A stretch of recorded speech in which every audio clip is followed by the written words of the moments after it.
आधी पण सांगितलं होतं, उन्हाळ्याचे बरेचसे फायदे पण आहेत, हो की नाही? घरी राहिल्यात तर उन्हाळा खूप चांगला ऋतू आहे, तर तुम्ही तो एन्जॉय करू शकता. फक्त उन्हाच्या वेळेला बाहेर पडायचं नाही, ही एक कंडिशन आहे. ते सोडलं की मग आपण काहीही करू शकतो उन्हाळ्यात. आंबे-बिंबे येतील आता.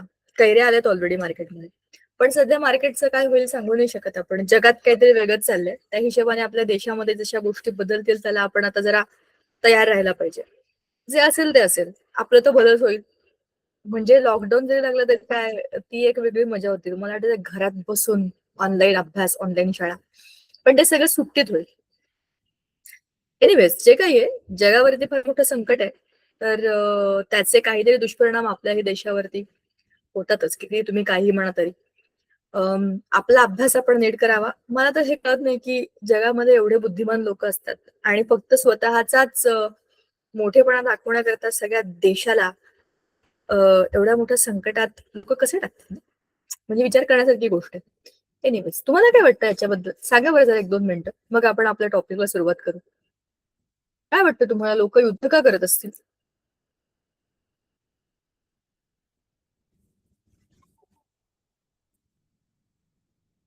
अगं बोला मुलींनो. मॅम रिपीट गुड करता इव्हनिंग. का? आवाज ब्रेक होत होता. मी ना माझं कॅमेरा बंद करते. मग मला सांगा तुम्हाला माझा आवाज येतोय का? आता माझा आवाज येतोय का? Yes ma'am. Yes ma'am. अगं मी असं विचारलं तुम्हाला, की तुम्हाला काय वाटतं, की जगामध्ये लोकं युद्ध का करत असतील? सत्तेसाठी टीचर. सत्तेसाठी. मग आपल्याकडे आपली आपली सत्ता आहे तर ती बस झाली ना. कशाला उगाचच दुसऱ्या देशांना त्रास द्या, मारा, कुटा, मरा. काही पॉलिटिकल रिझन्स असतात. पॉवर साठी. हो ना, पॉवर, सत्ता बरोबरच आहे. पण ह्या सगळ्याचे दुष्परिणाम सगळ्या जगाला भोगावे लागतात ना. Yes ma'am. सगळे सुखाने का राहत नाहीत? असं तुम्हाला प्रश्न पडत नाही का? आहे त्याच्यामध्ये सुखी का राहत नाही? टीचर कारण एनिवेज. सगळ्यांना सत्ता किंवा हुकूमत पाहिजे असती. तुम्ही पर्सनली असे आहात का? तुम्हालाही असं वाटतं का? माझ्या हातात सत्ता असावी, माझ्या हातात पॉवर असावी असं तुम्हाला वाटतं का? नाही मॅम. No ma'am. हो टीचर. No ma'am. दुसऱ्यांच्या हातात सत्ता असली की तुम्हाला बरं वाटेल का? मग ते म्हणतील तसं करावं लागेल तुम्हाला.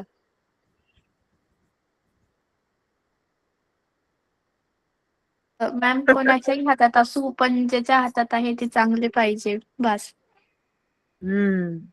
गुड. थोडक्यात आपण बघा असं काही हरकत नाही विचारायला, की आपल्या हातामध्ये पण सत्ता असावी आणि आपणच सगळ्यांचं भलं करावं. दुसऱ्यांच्या हातामध्ये गोष्टी गेल्या, की आपल्या आपल्या हातामध्ये पण काहीच उरत नाही. बरोबर? जो चांगला शासक आहे, तोच चांगला देश आणि चांगलं जग घडवू शकतो. तर चांगला शासक कोण असेल? फार कमी लोक आहेत. सध्या आपला देश त्याच्यापैकी एक आहे. आपण म्हणतोय आमच्यासाठी सगळे देश सारखे, सगळे आमचे मित्र आहेत आणि युद्ध हे कोणत्याच प्रश्नाचं सोल्युशन नाहीये. तर आपण युद्ध थांबवण्याकरता सगळे शक्यतो चांगले प्रयत्न करतोय. म्हणजे आपण या सगळ्यांपेक्षा त्यातल्या त्यात चांगल्या सिच्युएशन मध्ये आहोत खरंच. पण ठीक आहे.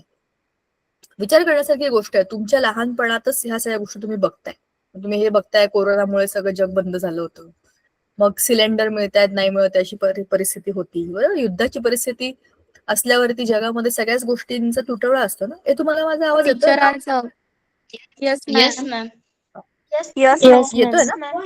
मी ना आज वायफाय कनेक्ट केलंय तर हे बघा इकडे ते मध्ये मध्ये कमी जास्त होतंय. मी माझं वायफाय लावते फोनचं. म्हणू दे.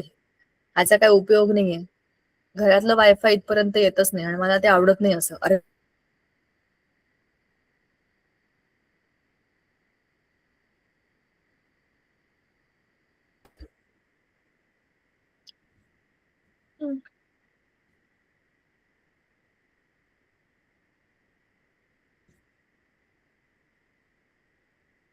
ओके. मी माझं वायफाय कनेक्शन बदलून टाकलं आता. कॅमेरा पण ऑन केला आहे. आता आपण आपल्या टॉपिककडे जाऊया. टॉपिकचा आणि या गोष्टीचा काहीच संबंध नाहीये. आपण युद्धाबद्दल बोललो आपण कसे आहोत ह्या चर्चेतनं तिकडे गेलो होतो आपण सध्या तरी बरे आहोत, पुढचं पुढे बघूया. आता मागच्या वेळेला आपण जे रिव्हिजन केलं होतं त्याच्यामध्ये आपण रिव्हिजनच्या सिरीजमध्ये बायोच्या आपल्या सेल आणि सेल ऑर्गनल्स हा धडा सगळा रिवाइज केलेला आहे, की आपले ह्युमन किंवा बॉडी सिस्टीम्स मधल्या ज्या काही बॉडी सिस्टीम्सचा चॅप्टर जो आहे आपला, हा जो पुढचा धडा आहे त्याच्यामधली रेस्पिरेटरी सिस्टीम आपली झाली आहे, बरोबर. Important systems of the body तो जो लेसन आहे त्यातला.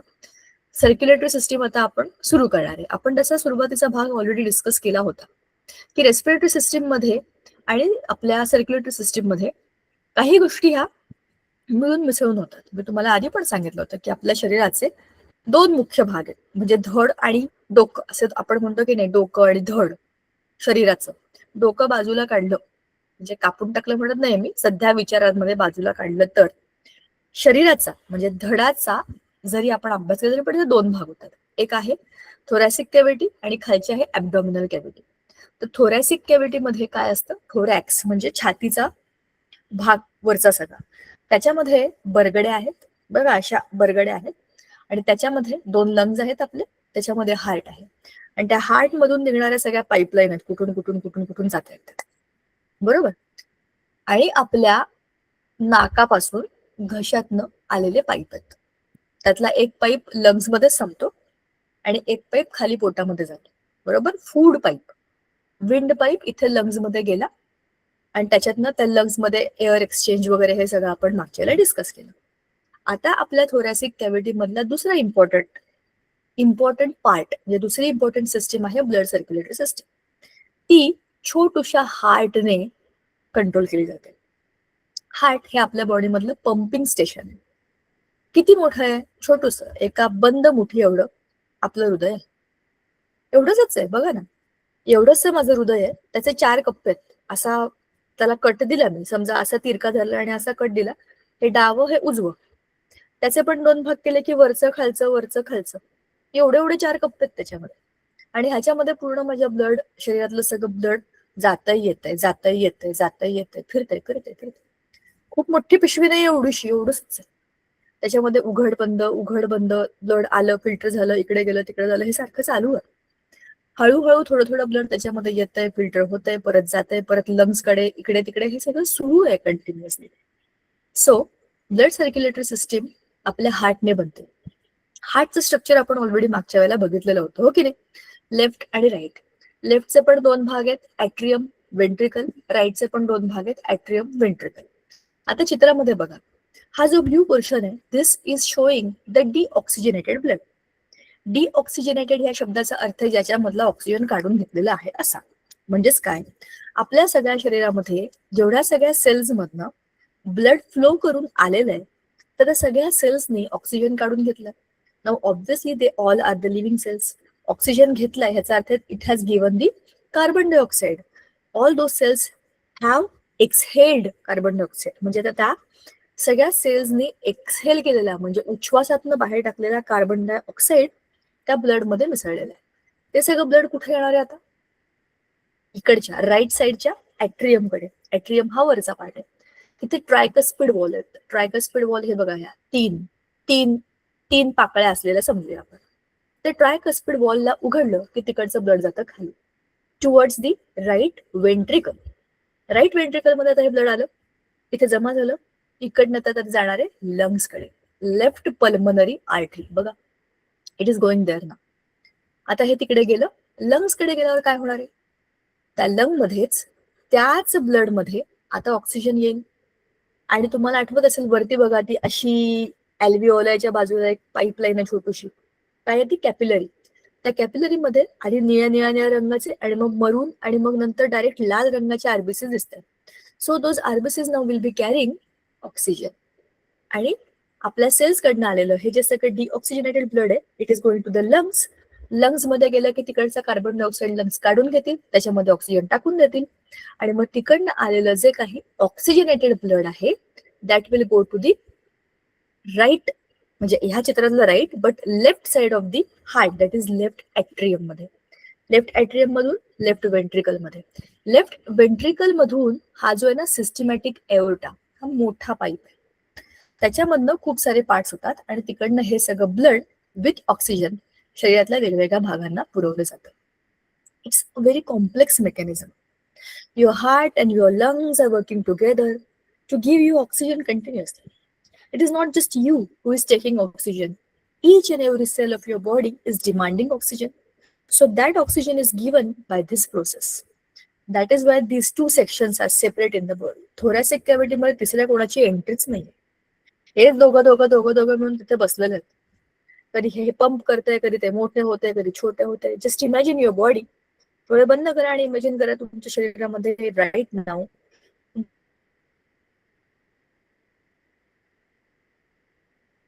थोरॅसिक कॅव्हिटी मध्ये काय काय हालचाली चाललेल्या आहेत. तुमचा डायफ्राम वर पंप करत तिकडे ब्लड फिरत आहे, त्याच्यामध्ये ब्लड येत आहे, हे कंटिन्युअसली सुरू आहे. आपण जन्माला आलो तेव्हापासून हे सगळं सुरू आहे. आपल्याला माहिती नाही की आपल्या शरीरामध्ये इतक्या अनोईंगली ह्या गोष्टी सुरू असतात की आपल्याला त्याचा अंदाजही नसतो. रॅदर आपल्या शरीरामध्ये ही सिस्टीम इतकी कॉम्प्लेक्स चाललेली आहे हेही आपल्याला कळत नाही. पण ती कॉम्प्लेक्स आहे तरीही ती सिस्टमॅटिक आहे. ठीक आहे. हे झालं आपल्या हार्टच्या स्ट्रक्चर बद्दलचं डिस्कशन. आता आपल्याला ब्लड वेसल्सचं डिस्कशन बघायचंय. आपल्याला माहिती आहे की there are 2 types of blood vessels. The one is carrying oxygenated blood, they are called as arteries, and the other ones which carry the deoxygenated blood are the veins. म्हणजे आपल्या शरीरामध्ये 2 प्रकारच्या veins आहेत, आर्टरीज आणि veins. Veins म्हणजे 2 प्रकारच्या रक्तवाहिन्या आहेत, वेसल्स आहेत. Arteries are coming from the heart which are having the oxygenated blood. आता एक साधी गोष्ट आहे बघा, आर्टरीज मध्ये ज्याच्यामध्ये ऑक्सिजन असलेलं ब्लड आहे ते पटापट पटापट सगळीकडे पोहोचलं पाहिजे, नाही तर आपले सेल तडफडून मरून जातील. म्हणून मग त्या आतमध्ये, शरीराच्या आतमध्ये आतमध्ये वरच्यावर नाही आहेत, शरीराच्या आतमध्ये आहेत, deeply placed inside the body. आणि त्यांच्यामध्ये कुठलेही वॉल नाही आहेत. वॉल म्हणजे बंद करतेच असतात ना, झाकणं असतील, झाकणं किंवा दरवाजे किंवा गेट म्हणतो ना आपण, रेल्वे जाते तेव्हा ते गेट कसे बंद होतात, तसंच आपल्या ह्या काही ब्लड वेसल्स मध्ये असे गेट असतात. कोणत्या ब्लड वेसल्स मध्ये असतात ते असतात वेन्स मध्ये. आर्टरीज मध्ये असे कोणतेच वॉल्स नाही. द रिझन इज एकतर त्या आपल्या शरीरामध्ये आतमध्ये आहेत, वरच्या वर कोणत्याच आर्टरीज नाही आहेत, सगळ्यात डीप आहेत इनसाइड दी बॉडी. त्यांचं काम आहे ऑक्सिजन प्रत्येक सेलपर्यंत पोहोचवणं. That is why they are having high flow किंवा हाय स्पीडने त्याच्यामधनं ब्लड जातं. ठीक आहे. नाऊ बघा, blood vessels which carry blood away from the heart are called as arteries, except the one carrying blood towards the lungs. These all carry oxygenated blood. ह्या सगळ्या oxygenated blood घेतात. ठीक आहे. आणि these are deeply located in the body and their walls are thick. स्वाभाविक आहे, ज्याच्यामध्ये oxygen आहे ते व्हॅल्युएबल रक्त आहे म्हणून त्याच्या वॉल्स थिक आहेत, जाड आहेत. And they do not have walls, जे आपण आत्ताच बोललो. On the contrary, veins will be carrying the deep. प्रत्येक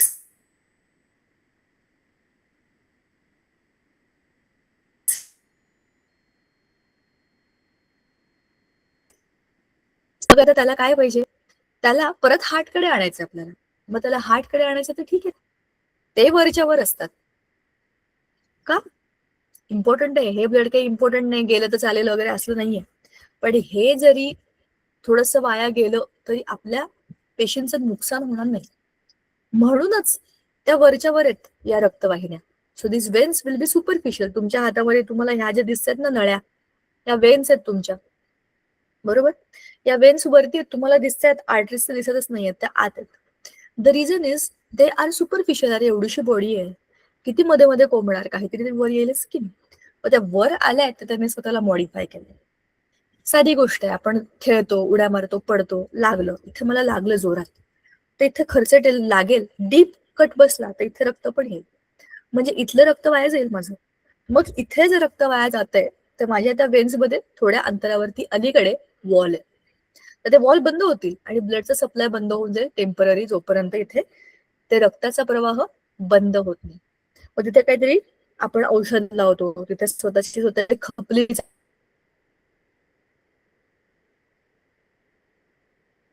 चढते, हळूहळू ती रक्तवाहिनी रिपेअर होते. म्हणजेच काय, रक्ताचा लॉस होऊ नये म्हणून त्याच्यामध्ये बोलतो because that's condition. मग जर deoxygenated मिळतात तुम्हाला थिक वॉलची काय गरज आहे? थिक वॉल असेल तर प्रेशर हाय आणि प्रमाण कमी, म्हणून ह्या प्रेशर कमी आणि वरच्यावर आणि थिन अशा आरामात असतात. ठीक आहे, अशा पद्धतीने ह्या वेन्स आपल्या शरीरामध्ये काम करतात. नाव all veins except the one carrying the blood from the lungs transport deoxygenated blood. Most of the veins are superficially located in the body and their walls are thin and these are provided with the walls. जे आपण सगळं बोललो तेच आहे. आता 1628 मधली गोष्ट आहे. 1628 16व्या शतकातली गोष्ट आहे. 16व्या शतकामध्ये आपल्याकडे शिवाजी महाराज होते का 1628 मध्ये? कोणीतरी जरा गुगल करा आणि मला सांगा बरं जरा. 1628 मध्ये हो ना, शिवाजी महाराजांचा काळ आहे ना हा, किंवा मराठ्यांचा इतिहास हा दरम्यानचा आहे, किंवा पेशवे वगैरेचा इतिहास हा असेल बहुतेक, मला असं वाटतं. तर या 1628च्या आसपास William Harvey describe the mechanism of circulation in the body. He proposed a theory that our heart is a muscular pump by which blood is circulated in the body and he discovered the working mechanism of walls of the heart. म्हणजे 16व्या शतकामध्ये एका माणसाला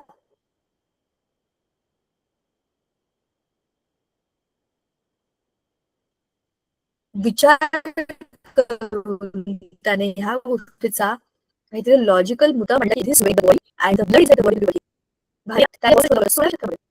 मानलं पाहिजे. आपल्या देशामध्ये वैदिक काळापासून खूप वेगवेगळ्या ग्रंथांमध्ये ह्या सगळ्या गोष्टी लिहून ठेवलेल्या आहेत. आयुर्वेद हे पहिलं पुस्तक आहे औषधांवरचं आणि शरीरशास्त्रावरचं.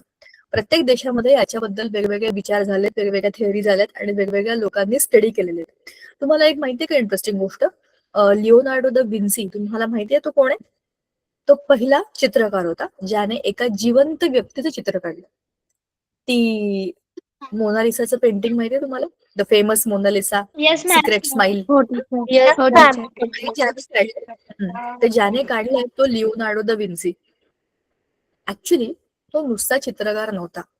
ही was literally studying the human body. त्याच्याकडे त्याच्या पुस्तकांमध्ये ह्युमन बॉडीच्या हाडांच्या ऑर्गन्सच्या डायग्राम्स आहेत. He has not just drawn the pictures like Mona Lisa and others, पण त्याच्यामध्ये त्याने ह्युमन बॉडीचा study. So he was also studying with his own way. कशी आहे आपली बॉडी, काय त्याच्यामध्ये लपलेलं, कशी आहे रचना. जेव्हा तुम्हाला काहीच माहित नसते की नाही, there is inquisitive or the always curiosity की हे काय आहे काय आहे काय आहे शोधून काढायचं. तर ते शोधून काढण्याच्या याच्यामध्ये लोकांनी खूप सारे प्रयोग केलेत आधीपासून. आपल्या देशामध्ये हे सगळं खूप पूर्वी करून ठेवलं होतं, पण मध्यंतराच्या जवळपास 1000 वर्षाच्या आपल्या इतिहासामध्ये सगळं आपलं गेलं, बुडालं, काहीच नाही आता आपल्याकडे. खूप मोठ्या मोठ्या विद्यापीठांमध्ये आगी लावून टाकल्या दुष्ट लोकांनी. त्याच्यामुळे सगळ्या मोठ्या मोठ्या पुस्तकांमध्ये लिहिलेलं सगळं ज्ञान गेलं ना. कितीतरी दिवस ह्या युनिव्हर्सिटीज मधल्या जुन्या ग्रंथांना तुम्ही कसे रिकव्हर करणार ना, त्याच्यामध्ये कितीतरी गोष्टींचं ज्ञान साठवून ठेवलेलं होतं आपल्या पूर्वजांनी. पण आपल्याकडे सुद्धा या गोष्टींचा अभ्यास झाला होता. तो आपण 16व्या शतकातली गोष्ट बोलतोय, आपल्याकडे त्याच्या आधी पण ह्याच्यावरती अभ्यास झालेला असणारच. कारण की तेव्हा ज्या वेळेला लोकांना, जगातल्या लोकांना नागपुसण्याची अक्कल नव्हती, त्यावेळेला आपण आपल्या म्हणजे चरक संहिता वगैरे त्या ग्रंथांमध्ये त्याने प्लास्टिक सर्जरी केलेली आहे. Plastic surgery was invented that time. ठीक आहे. सो असं सगळं आपल्या देशामध्ये आधीपासून आहे, फक्त ते आता आपल्याला शोधून काढायचं एवढंच. Now capillaries we already have seen how they are working in the above picture. Capillaries काय आहेत? दोन आर्टरीज आणि वेन्स यांना जॉईंट करणारा छोटासा पाईप आहे. एकदम बारीक hairline structure, very very very very thin, and the walls of the capillaries are very very thin, single layer. आणि त्या सिंगल लेअर मधनं exchange of material is possible. म्हणून तर त्या एवढ्या बारीक आहेत ना, त्या बारीक आहेत आणि एक्सचेंज अलाव करतात. म्हणूनच त्यांच्यामधनं ऑक्सिजन जातं, कार्बन डायऑक्साईड येतं, फूड हे सगळे एक्सचेंज करण्याकरता the capillaries are very thin. So during the exchange, the oxygen, nutrients, hormones, vitamins, etc. are sent towards the cells and waste materials of the cells move into the blood. अशा पद्धतीने हे exchange केले जातात. Capillaries unite together to form the vessel, more diameter. Capillaries come together to form the veins. Veins collect all the deoxygenated blood, they carry it and give it to the heart. Now, From the heart, all the oxygenated blood will be going through the arteries. Arteries will be now bifurcated into the capillaries. सगळे एकमेकांना connected येते. म्हणजे काय म्हणजे ते चक्र आहे. Heart पासून सुरू होतं, हार्टकडे येऊन थांबतं. त्या गोल चक्रामध्ये सगळ्या गोष्टी फिरतात फिरतात फिरतात आणि त्याच्यामध्ये सगळंच टाकलंय आपण. ब्लड मध्ये सगळं फिरतं शरीरामध्ये. ठीक आहे. सो अशा पद्धतीने हे एक कम्प्लीट नेटवर्क आहे आपल्या आजूबाजूला. आर्टरीज, वेन्स, कॅपिलरीज ह्या सगळ्याच एक जाळं आहे आपल्या शरीरामध्ये. आपल्या शरीरामध्ये कशा कशाचं जाळं नाहीये मला सांगा. न्यूरॉन्सचं जाळं आहे, मसल्सचं जाळं आहे, ब्लड आहे आणि त्याच्याबरोबर सगळ्याच गोष्टी. नाव blood circulation through heart and functioning of the heart. हा तुम्हाला हे ते काय बरं ते 2 feet long rubber tube with small aperture stopwatch funnel ते हार्टचं मॉडेल बनवायचं दिलेलं आहे, हो की नाही. How we can feel the pulse. नाही, हार्टचं नाही आहे, स्टेथोस्कोप आहे, हो की नाही. स्टेथोस्कोपचं आहे. Prick the funnel at one end of the rubber tube funnel. Keep the wide mouth of the funnel on the left side of the thorax.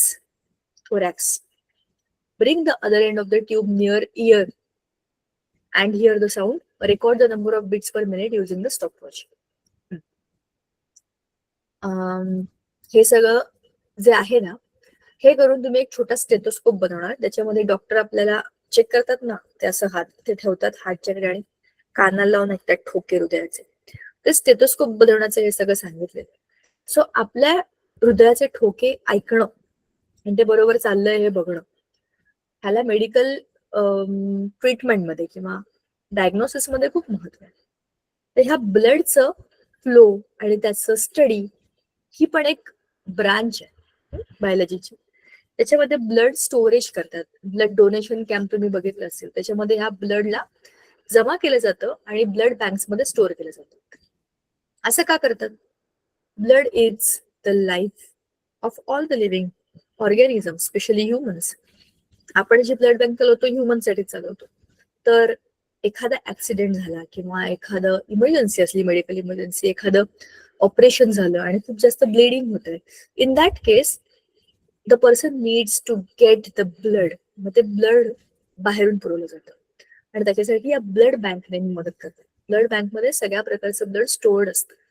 Not just that, ब्लडचे पार्ट्स सेपरेट करून पण त्याच्यामध्ये store केले जातात. आता या blood बद्दल आपण जर डिटेलवर डिस्कस करूया. It is red in colour. Why the blood is red?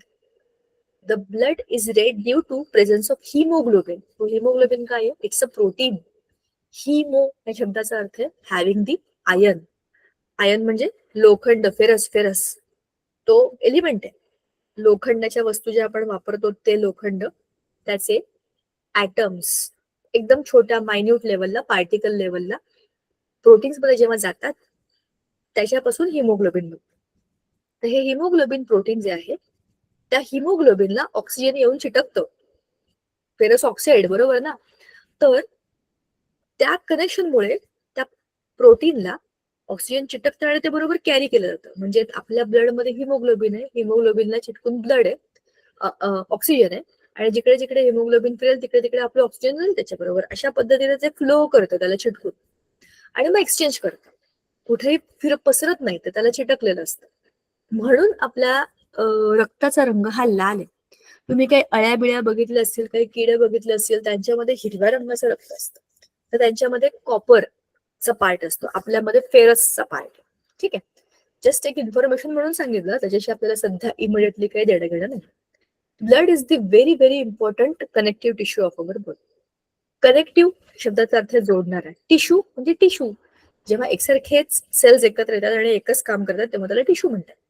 तर ब्लड हा आपल्या शरीरातला सगळ्यात मोठा आणि इम्पॉर्टंट कनेक्टिव्ह टिश्यू आहे. कारण की हा सगळीकडे आहे. शरीरामध्ये कुठे जा ब्लड आहे, सगळ्या पार्ट्सला कनेक्ट करणारं ब्लड आहे की नाही. So it's very very important. So the oxygenated blood is deep red coloured, salty in taste and its pH इज 7.4.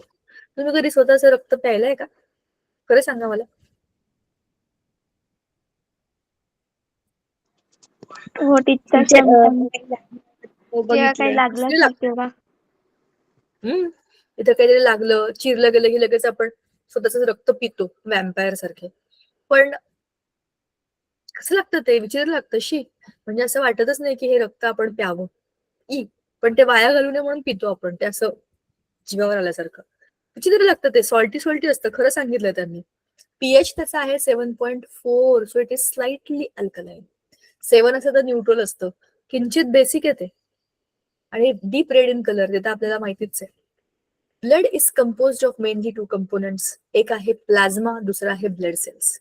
तर प्लाझ्मा काय आहे? Plasma it is pale yellow clear and slightly alkaline fluid. आपल्या blood मधला majority part हा plasma आहे. तर त्या प्लाझ्मामध्ये 90 ते 92% पाणी आहे. ऑलमोस्ट 8% प्रोटीन आहेत. 1 to 2% इनऑर्गॅनिक सॉल्ट आहेत. आणि त्या प्रोटीन मध्ये पण अल्ब्युमिन, ग्लोब्युलिन, फायब्रिनोजेन, प्रोथ्रोम्बिन असे सगळे कॅरेक्टर्स आहेत. मग आता हे सगळे काय आहेत ते बघूया आपण. Albumin it distributes the water all over the body. Globulin protection करतं. फायब्रिनोजेन आणि prothrombin they help in blood clotting process. ह्या सगळ्या वेगवेगळ्या गोष्टी आपल्या ब्लडमध्ये आहेत. इनऑर्गॅनिक आयन मध्ये कॅल्शियम आहे, सोडियम आहे, पोटॅशियम आहे. ते control the function of muscles and nerves. आपल्या शरीरामध्ये खूप साऱ्या मसल्स आहेत, नर्व्स आहेत. त्यांना काम करायचंय. कसं बघा, मला माझा हात असा फिरवायचा, बोट हलवायची, मान अशी अशी करायची, डोळे असे असे करायचे, जे काही आहे. मला खूप साऱ्या ऍक्टिव्हिटीज करायच्या आहेत, मला खूप साऱ्या मुवमेंट करायच्या. त्याच्याकरता माझ्या मसल्सला मुवमेंट करावी लागेल. मी जेव्हा हात सरळ करते तर इथल्या मसल्स ताणल्या जातात, इथल्या मसल्स रिलॅक्स होतात. सो ही ऑटोमॅटिक प्रोसिजर आहे. शिवाय मी तुमच्याशी बोलतेय तर त्या हिशेबाने माझे हात, डोळे, मान ह्याचं कोऑर्डिनेशन सुरू आहे. तर हे सगळं नर्वस सिस्टीम करते. ह्याला काम करवण्याकरता मला कॅल्शियम पाहिजे, सोडियम पाहिजे, पोटॅशियम पाहिजे. म्हणजे हे सगळं माझ्या ब्लड मध्ये असेल तर माझ्या या गोष्टी स्मूथली चालतील, नाही तर मला गडबड येईल काम करताना. ठीक आहे. आता ब्लड सेल्स हे 3 प्रकारचे असतात. डब्ल्यूबीसी, आरबीसी आणि प्लेटलेट्स. डब्ल्यूबीसी म्हणजे आपल्या शरीरामधली Indian army. We should be proud of it. आपल्या आर्मीला तर आपलं सल्यूट असतोच की नाही. बघा, आपण आपल्या घरामध्ये शांतीत बसून अभ्यास करतोय, कारण आपले जे आर्मीवाले दादा आहेत ते सगळे तिकडे आहेत. कोणाच्या पण घरातले असे नसतात, ते आपले दादाच आहेत, हो की नाही. आपल्या घरातनं एखादी व्यक्ती आर्मीत गेल्यावरती आपल्याला कशी फिलिंग येईल, तशीच फिलिंग आता right now at this moment जे जे कोणी आर्मीत आहेत आपल्या घरापासून लांब, त्या सगळ्यांसाठी फिलिंग आहे, हो की नाही. ते आपलेच आहेत ते लोक. ते तिकडे आहेत, ते तिकडे फायटिंग करतात. जे आपल्या देशावर अटॅक करतील अशा लोकांना ते मारतात, म्हणून आपण आपल्या घरात सुरक्षित बसलो. लाईकवाईज आपल्या बॉडीमध्ये खूप साऱ्या सिस्टम्स काम करतात. जसे आपण काही लोक अभ्यास करतात, काही लोक बँकेत जॉब करतात, काही लोक शेती करतात, काही लोक आणखीन काही बिझनेस करतात. They are doing multiple things inside the country. आपण वेगवेगळ्या सिस्टीम्स होतो. ह्या सिस्टीम्सना प्रोटेक्ट करण्याचं काम बॉर्डरवरती आर्मी करते. मग त्या आर्मी, कोणती पण आर्मी म्हणा तुम्ही, आर्मी, एअरफोर्स किंवा नेव्ही, काही म्हणा, आर्म फोर्सेस, त्याला शॉर्टकट मध्ये आर्मी म्हणू आपण. तर त्यांचं काम काय आहे? बाहेरून येणाऱ्या लोकांना, ज्यांनी अटॅक केले त्यांना मारणं, आपला देश सुरक्षित ठेवणं. सेम आपल्या शरीरामधल्या डब्ल्यूबीसीस करतात. डब्ल्यू म्हणजे व्हाईट, व्हाईट ब्लड सेल्स, नावातच अर्थ आहे, व्हाईट कलरचे असतात. कलरलेस किंवा व्हाईट म्हणून त्यांना आपण व्हाईट असं म्हणतो. आकाराने जरा मोठ्या आहेत, ठीक आहे, आणि म्हणून त्यांची संख्या कमी आहे. मोठ्या आहेत म्हणूनच त्याला अटॅक करून खाऊ शकतात. 5,000 ते 10,000 डब्ल्यूबीसीस are present per millimetre cube of the blood. एका ब्लडला millimetre, millimetre, millimetre, millimetre cube मध्ये बघतो ना आपण, त्याचा व्हॉल्यूम बघतोय. तर एका मिलीमीटर क्यूब ब्लड मध्ये 5 ते 10,000 डब्ल्यूबीसी असतात. ठीक आहे. आता त्यांचे पण 5 प्रकार आहेत. Basophils, eosinophils, neutrophils, monocytes, lymphocytes. ह्या वेगवेगळ्या कामासाठी वेगवेगळ्या निवडलेल्या असतात. डब्ल्यूबीसीस are produced in red bone marrow. हे सांगू आपण, बोलू याच्यावरती. आणि they act as soldiers in our body. मी तुम्हाला जसं म्हणलं तसंच आहे ते बाहेरून आलेल्या पॅथोजन्सवर अटॅक करतात. आपल्या शरीरामध्ये खूप इनलेट्स आहेत. नुसत्याच आपल्या स्किनवरती कुठलं तरी जर्म आलं, आपल्या, तुम्हाला माहितीये राईट नाऊ आत्ता या क्षणी आपल्या सगळ्यांच्या शरीरावरती लाखो मायक्रो ऑर्गॅनिझम्स फिरतायत आपल्या नाकामध्ये, आपल्या डोळ्यामध्ये, आपल्या हातावरती, आपल्या तोंडामध्ये ते फिरतात मायक्रो ऑर्गॅनिझम्स. आपल्याला माहिती पण नाहीयेत त्यातले खूप सारे आपल्याला आता या क्षणी आजारी पाडू शकतात, इतके भयंकर आहेत. पण आपण सारखे दररोज दर मिनिटाला आजारी पडत नाही, कारण आपल्या बॉडीमध्ये WBCs आहेत, दॅ किलिंग दॅम. कुठेही कुठल्याही एंट्री पॉइंट मधून आपल्या शरीरामध्ये ते गेले की त्यांना मारण्याचं काम WBC करतात. आणि WBCs are present in the blood. दुसरे आहेत RBCs. RBCs red blood corpuscles. त्या काय असतात? They are small circular enucleated. त्यांच्यामध्ये न्यूक्लियस नाहीये. And this cells appear red due to haemoglobin. आपण मग अशीच म्हणालो की हिमोग्लोबिन ब्लड मध्ये घेऊन जाण्याचं काम, ऑक्सिजन घेऊन जाण्याचं काम करतं. मग ते या RBCs मध्ये असतं. ठीक आहे. And oxygen dissolves in blood due to haemoglobin. 50 ते 60 लाख RBCs या एका क्युबिक मिलीमीटर म्हणजे हेच MM³ एवढ्या ब्लड मध्ये 50 ते 60 लाख आहेत.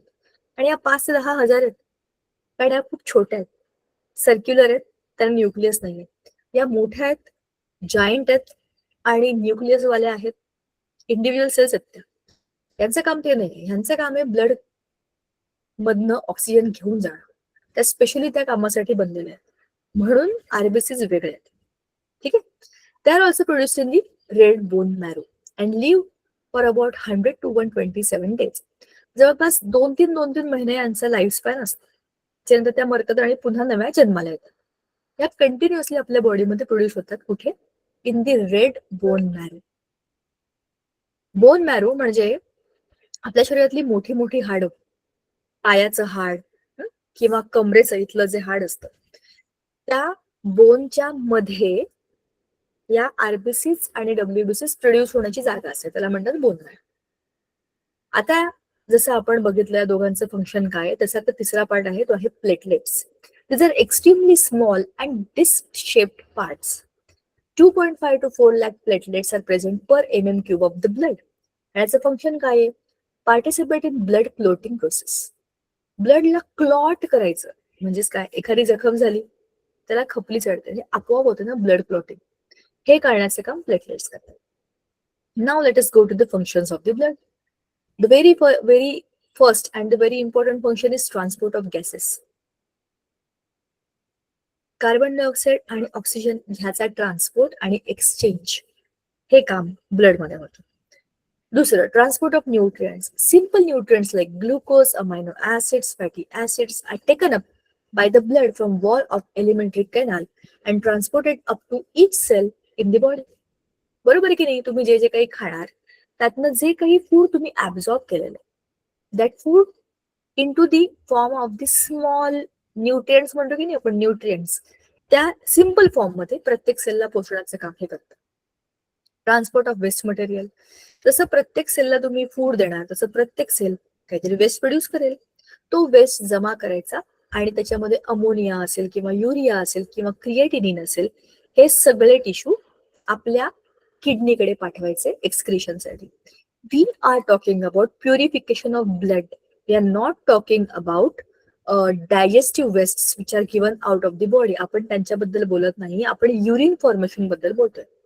तर युरिन जेव्हा बनते तेव्हा त्याच्यामध्ये आपल्या बॉडीमधलं ब्लड फिल्टर होतं. बाकीचा जो वेस्ट आहे शरीरातला नको असलेला, तो डायजेस्टिव्ह सिस्टीमचा वेस्ट आहे, तो वेगळा आहे. त्याच्या रोलमध्ये ब्लड नाहीये वेस्ट क्रिएट करण्याच्या, ऍब्झॉर्प्शनच्या रोलमध्ये आहे, पण ते एक्सक्रिशन वेगळं आहे. आपण आता जे बोलतोय ते सेल्युलर लेवलचं एक्सचेंज ऑफ गॅसेस आणि जे काही वेस्ट बनतात ग्रोथ मधले, अमोनिया असेल किंवा युरिया असेल, ह्या सगळ्यांसाठी बाहेर टाकण्यासाठी ब्लड मधनं जागा आहे. किडनीज फिल्टर करून बाहेर पडलेली युरिन, काइंड ऑफ. आपल्यामध्ये युरिन, काही लोकांमध्ये युरिया असतं, काही लोकांमध्ये अमोनिया असतं. जसे फिश असतात ते पाण्यामध्ये असतात, पाण्यामध्येच असतात, त्यांच्या बॉडीमध्ये अमोनिया तयार होतो आणि ते बाहेर पडतं डायरेक्ट. आपल्या शरीरामध्ये युरिन असतं, तर पाणी असतं म्हणजे. पण काही प्राण्यांमध्ये युरिक ऍसिड, जसं तुम्ही पालीच्या काय बरं म्हणतात विष्ठा बघितली असेल तर ती अशी एकदम घट्ट काळी आणि एकदम अशी पाणी फार कमी असतं त्याच्यामध्ये, कारण त्यांच्या बॉडीमध्येच पाणी फार कमी असतं. तर त्यांच्या शरीरामध्ये हे एक्सक्रिटरी प्रोडक्ट आहेत. आपल्या शरीरामधनं आपण युरिन पास करतो, बिकॉज आपल्या शरीरामध्ये जवळपास 5 लिटर पाणी आहे, भरपूर पाणी. तर ते पाणी एक्स्ट्रा अमाऊंट थोडंसं जे आपण बाहेर टाकून देतो तेवढं परत पाणी पितो सुद्धा. त्या प्राण्यांच्या शरीराच्या बाबतीत ते कठीण आहे. आणि जे पाण्यातच राहतात त्यांना एवढा पण बदल करून घेण्याची गरज नाहीये. ते that is release in the form of ammonia. ते आता आपल्याला नाहीये, माहिती म्हणून सांगितलं. Protection. Antibodies are produced in the blood and they protect the body from the microbes and the other harmful particles. आपल्या शरीरामध्ये ब्लडमध्ये हे अँटीबॉडीज असतात, म्हणून असं त्या रिकॉग्नाइज करतात ना की हा पॅथोजन आहे, याला मारा. बरोबर. Transport of enzymes and hormones. Blood transports the enzymes and hormones from the site of their production to the site of their action. कोणत्या तरी ग्लँड मधून एखादा हॉर्मोन सिक्रेट झाला. फॉर एक्झाम्पल आपण थायरॉइड घेऊया. इथे आपली ग्लँड आहे, त्या ग्लँड मधनं थायरॉइड सिक्रेट होतो. तर थायरॉइड सिक्रेटिंग ग्लँड मधनं निघालेला थायरॉइड ब्लड मध्ये जाईल, ज्याला त्याला जिथे टार्गेट करायचे बरोबर त्याच ऑर्गनला टार्गेट करा. हे एन्झाइम्स आणि हॉर्मोन्स पण कॅरी करण्याचं काम ब्लड करतं. There are thermoregulation. Body temperature is maintained constant at 37 degrees Celsius by vasodilation and vasoconstriction. आता ह्याचा अर्थ काय? व्हॅसोडायलेशन, व्हॅसोकॉन्स्ट्रिक्शन. डायलेट म्हणजे प्रसरण पावणे, कॉन्स्ट्रिक्ट म्हणजे आकुंचन पावणे.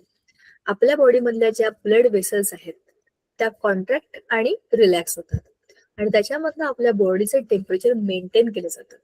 बाहेर थंड असेल, बर्फ पडला किंवा बाहेर रडरडतं ऊन असेल तरी पण माझ्या शरीराचं तापमान हे 37च्या आसपासच असतं. मला शरीराला बाहेर चटके बसतात जेव्हा मी उन्हात जाते, पण माझ्या शरीराच्या आतमधल्या सिस्टीमला त्याचा काहीही त्रास होत नाही. आतमध्ये तापमान तेवढंच आहे. मी बर्फात फिरायला गेले, उन्हाळ्यात चला मी चालले फिरायला म्हणून आणि गेले बर्फात फिरायला, तर आजूबाजूला बर्फ जरी असला तरी आतमध्ये माझ्या शरीराच्या आत काही गोठून गेलेलं नाहीये काहीच. The temperature is maintained at 37 degrees Celsius only, maintaining the balance of minerals like sodium and potassium in the body. If bleeding occurs at the injury, platelets and a protein called as fibrinogen of the blood form a clot and seal the injury. जसं आपण म्हणालो की एखादी injury झाली, जखम झाली, तर हे प्लेटलेट्स आणि प्रोटीन काय करतात, आपल्या त्या जखमेवरती एक क्लॉट बनवतात आणि ती इंजुरी सील करून टाकतात. म्हणजेच काय, आतून आता रक्त बाहेर पडत होतं, समजा इथे मला लागलंय आणि रक्त बाहेर पडतं तिकडे, तर हा खड्डा बुजवायला पाहिजे, तो पण आतून बुजवला पाहिजे. म्हणजे काय होईल, आजूबाजूला फायब्रिनोजेन म्हणजे फायबर्स सारखं स्ट्रक्चर असतं, ते ब्लड मधनं येतं तिकडे आणि प्रोटीन्स येतात, प्लेटलेट्स येतात, हे सगळं त्याला बंद करतात, बांधून टाकतात आणि ते जखम आतून सील करतात. मग हळूहळू तिकडचा थांबलेला रक्तप्रवाह पुढे पुढे पुढे पुढे हळूहळू सुरू होतो. किती बेमालूमपणे चाललंय बघा सगळं आपल्या शरीरामध्ये. तुम्हाला माहिती होतं का हे एवढं सगळं डीप चाललेलं असतं? आणि कधीपासून सुरू आहे? आपल्या लहानपणापासून. कधीपर्यंत संपेल? आपल्या शेवटापर्यंत हे असंच चालू राहणार. And it is same in all the humans. आता ह्युमन ब्लड ग्रुप्स आपण हे पण डिस्कस केलेलं आहे. आपल्या सगळ्यांच्या शरीरामध्ये ब्लड आहे, तर त्या ब्लडचे काही ब्लड ग्रुप्स पण आहेत. एकाच प्रकारचे ब्लड ग्रुप सगळ्यांचे असतात का? नाही. 4 ब्लड ग्रुप आहेत, ए बी आणि ओ. त्याच्यामध्ये पण RH पॉझिटिव्ह, RH निगेटिव्ह असे 2 ग्रुप आहेत. आता हे RH पॉझिटिव्ह, RH निगेटिव्ह काय आहे, त्याला आपण स्ट्रक्चरल डिफरन्स म्हणू शकतो. ठीक आहे. तर ह्याच्यामध्ये एकूण a positive, a negative, b positive, b negative असं करत करत 4 चे 8 ग्रुप होते. बरोबर. ज्या व्यक्तीचा ब्लड ग्रुप जो आहे त्याला त्याच व्यक्तीचा ब्लड ग्रुप दिला जातो.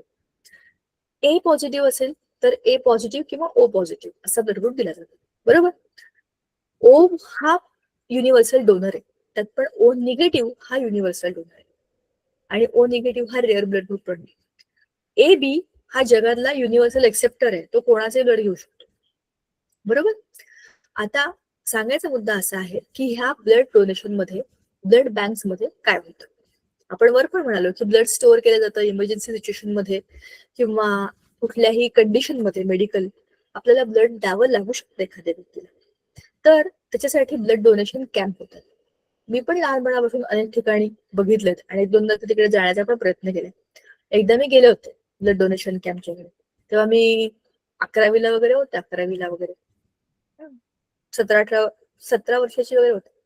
तिकडे गेले, त्यांना म्हटलं मला पण ब्लड डोनेट करायचं. त्यांनी माझ्याकडे बघितलं, ते खूप बारीक होते. I think my weight was approximately 40-41 kg that time. ते मला म्हणाले, तुमचं ब्लड आम्ही घेतलं तर तुम्हालाच आम्हाला ब्लड द्यावं लागेल, तुम्ही नंतर या. मला असं खरं सांगू का, मला ना इंजेक्शन सोयीची फार भीती वाटते. पण म्हटलं चला चांगलं का, आपण कोणातरी ब्लड देऊ शकतो, कोणातरी जीव वाचू शकतो, ह्या चांगल्या भावनेने मी गेले होते. तेवढ्याच चांगल्या भावने त्यांनी मला सांगितलं की दिस इज नॉट फॉर यू. तुम्ही कुठे रस्त्यात चक्कर येऊन पडलात तर आम्ही काय करणार, असं त्यांना वाटूच शकतं की नव्हते. पण माझा स्वतःचा सख्खा भाऊ दरवर्षी त्याच्या वाढदिवसाला ब्लड डोनेट करतो. ते एक चांगलं काम आहे ना. आणि आपण एखाद्या व्यक्तीला किंवा एखाद्या ठिकाणी ब्लड डोनेट केलं तर आपल्या शरीरामध्ये ते परत 24 तासामध्ये बनतं. आणि काही सगळं शरीरातलं रक्त काढून घेत नाहीत. हार्डली 400-500 ml ब्लड, तेवढं पण नाही दिलंय आपल्याला. किती 350 ml एवढंच काहीतरी ब्लड ते घेतात. ते दिलेलं नाहीये हे बघा, 350 ml ऑफ ब्लड एवढंच घेतात, 350 ml. पण 350 ml म्हणजे किती तुम्हाला माहितीये का? ती स्प्राईटची बॉटल असते ना किंवा माझाची बॉटल, जवळपास तेवढं ब्लड. मग तेवढं ब्लड एखाद्या माणसाच्या शरीरातलं काढून घेतलं तर त्या दिवसापुरतं तर विकनेस येणारच ना, परत नवीन बनतं. 24 तासामध्ये परत ते बनतं. पण तोपर्यंत ते ब्लड काढून घेतल्यानंतर थोडा वेळ थांबा, रेस्ट करा, थोडंसं खा प्या, ग्लुकोजचं बिस्किट वगैरे असं देतात, जेणेकरून जरा आपल्याला बरं वाटेल. तो आपला लॉस नाही, पण आपल्याला त्याच्यासाठी तयार राहायला पाहिजे. ठीक आहे. आणि हे ब्लड डोनेट कोण करू शकत नाही? ज्या प्रेग्नेंट विमेन आहेत, ज्या ब्रेस्ट फिडिंग विमेन आहेत, त्यांना जास्त गरज आहे रक्ताची.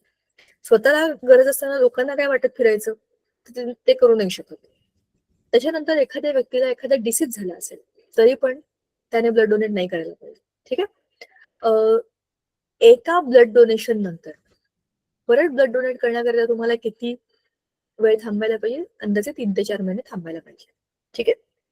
1 ऑक्टोबर हा national voluntary blood donation day आहे. बऱ्यापैकी लोक त्या दिवशी ब्लड डोनेट करतात. आता ह्या हायपर टेन्शन वगैरे गोष्टी बघण्याच्या आधी वरचे राहून गेलेले मुद्दे बघूया. ब्लड ग्रुप्स बद्दल आपण बोललो, ब्लड बँक्स बद्दल आपण बोललो. तर blood is collected in the blood banks by specific method from the healthy person and is supplied to the needful person. If the collected blood is not to be used immediately, it can be stored for some days in the refrigerator. आणि मग त्याचे वेगवेगळे parts करून पण ते store करतात. Plasma वेगळा, RBCs वेगळा, डब्ल्यूबीसीस वेगळा. ठीक आहे. The person who donates is the donor. The person who receives is the recipient. The person with the blood group O can donate the blood to the person having any other blood group. आणि AB can receive the blood from any other person. म्हणजेच काय, O काय आहे? Universal donor, आणि AB काय आहे? Universal recipient. ठीक आहे. आता ब्लड ग्रुप्स आर हेरिडिटरी. माझा ब्लड ग्रुप हा माझ्या आईबाबांच्या ब्लड ग्रुपमुळे माझ्याकडे आला. तुमचं पण तुमच्या आईबाबांच्यामुळे तुमच्याकडे आलं.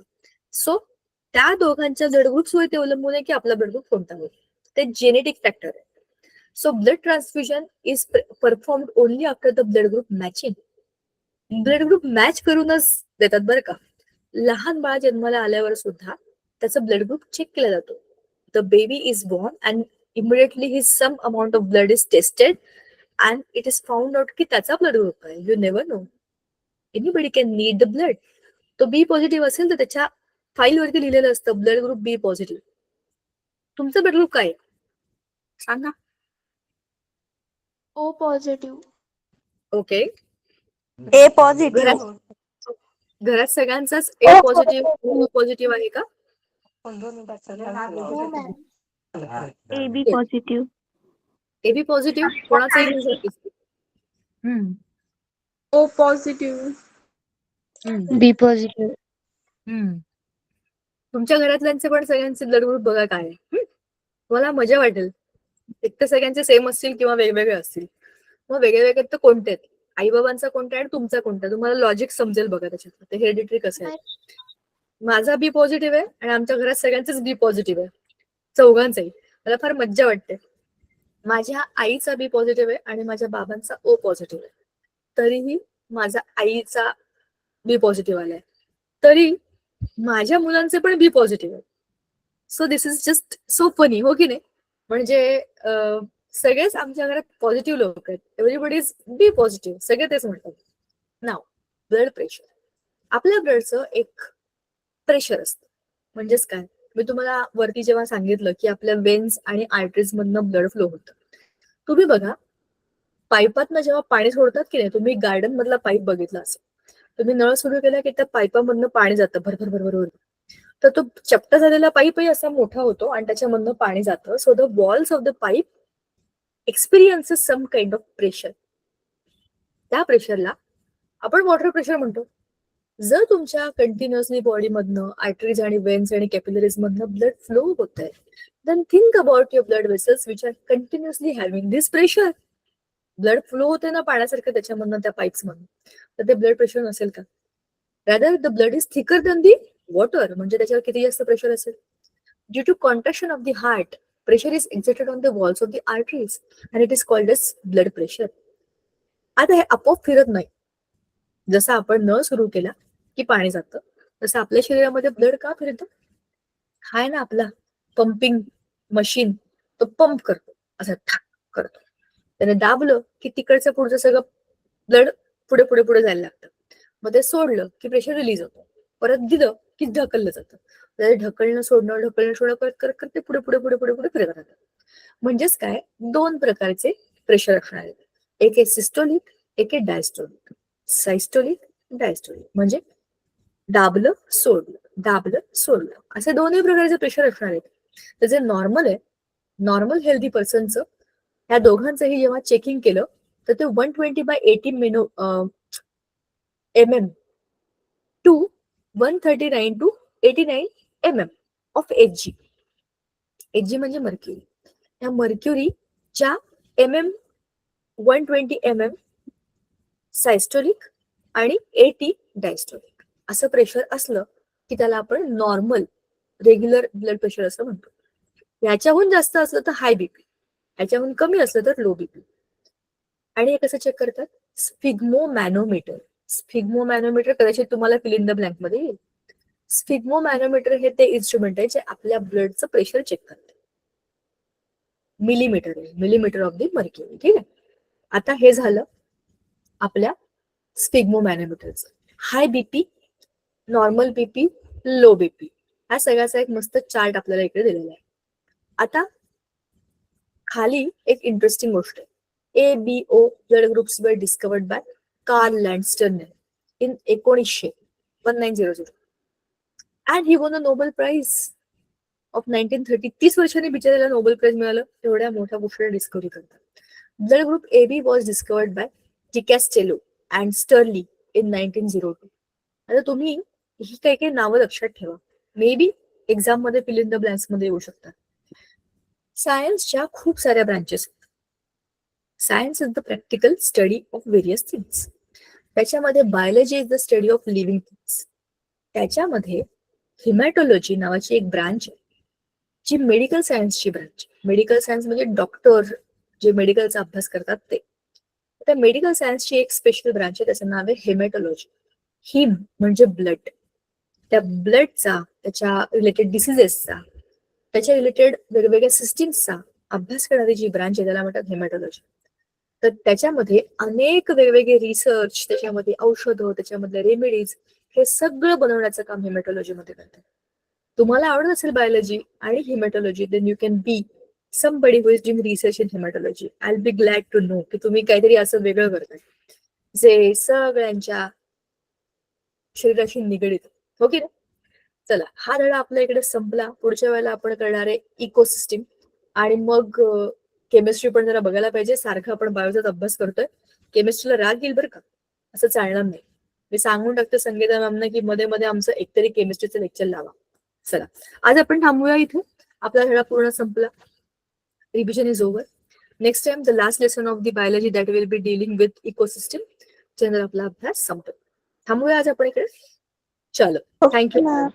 Bye. Bye ma'am. Bye. Good night, ma'am. Bye ma'am. Bye bye ma'am. वावर लावून द्या काम